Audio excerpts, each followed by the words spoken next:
ይሄ መልእክት ለአዶናይ ቤተሰቦች ቢደርስ ደስ ይለኛል።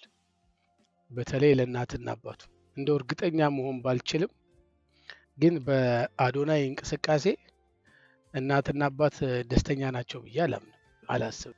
ከመጀመሪያው ጀምሮ አይኖ ሽልማቱ ደስ ሊላቸው ይችላል፣ የሰው መውደድ ምናምኑ ደስ ሊላቸው ይችላል።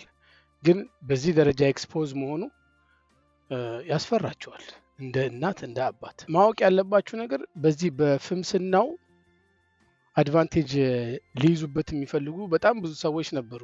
አካባቢው በማስታወቂያም በሉት በእርዳታም ስም በሉት ብቻ ሰምሃው ወንጀል ሊያሰሩት የሚፈልጉ ሰዎች ነበሩ። እስር ለወንድ ልጅ ምክር ነው ብታምኑም ባታምኑም እና ከፍተኛ ወንጀል ሰርቶ አውቆ አይሰራም። አዶናይ በእርግጠኝነት አውቆ አይሰራም።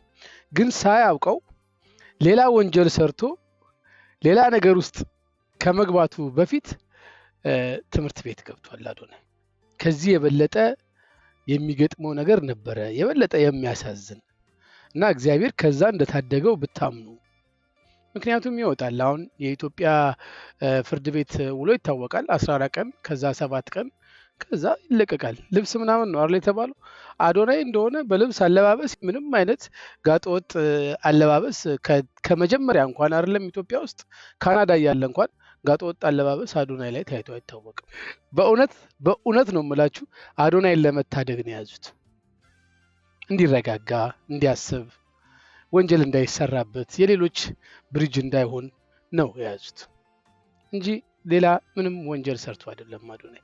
እና ቤተሰብ ብትጽናኑ ባትረበሹ ጥሩ ነው። ሌላው እስር ቤት ያሉትስ ልጆች ምን አለበት ቢያዩት? አታስቡ፣ አትጨነቁ። ሲወጣ ታዩታላችሁ። ጀግኖ ነው የሚወጣው ለማለት ነው። መልካም ጊዜ፣ አይዟችሁ፣ በርቱ።